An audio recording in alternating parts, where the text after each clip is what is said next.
C'est une nouvelle tension qui suscite des inquiétudes en République démocratique du Congo. Jeudi 8 octobre 2015, le gouverneur de la province du Nord Kivu a affirmé que 5 civils avaient été tués dans une attaque menée lundi par des casques bleus. Des accusations aussitôt rejetées par les responsables de la mission des Nations Unies en République démocratique du Congo. La force de la MONUSCO a mené une opération lundi dernier dans les localités de Mukanga et de Minova où des groupes armés étaient ciblés.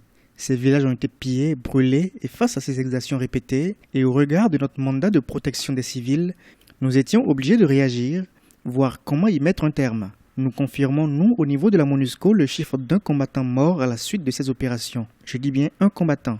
Contrairement aux bruits qui ont couru et aux informations que nous entendons ici et là. De son côté, le gouvernement congolais, lui, regrette de ne pas avoir été mis au courant de ces bombardements. Le Nigérien Mama Sambo Sidikou a été nommé jeudi 8 octobre pour remplacer l'Allemand Martin Kobler, arrivé au terme de sa mission de 2 ans à la tête de la MONUSCO. Avec la scission qui se crée davantage entre les casques bleus, l'armée congolaise et les populations, certains observateurs estiment que les objectifs de paix et de stabilité au Nord Kivu seront encore plus difficiles à atteindre. Comme nous savons que la situation est relativement tendue entre la MONUSCO et les forces, locales, généralement la coopération dans la plupart des cas se passe à peu près bien, mais vous avez toujours des dégâts collatéraux. La moindre des choses, c'est la pratique internationale. Dès l'instant que vous avez tué des victimes, que ce soit, si vous voulez, sur une opération de guerre qui peut se justifier, il est nécessaire de pouvoir demander des excuses. Donc j'espère bien que le nouveau commandant de cette force internationale-là prendra un commandement qui permettrait d'avancer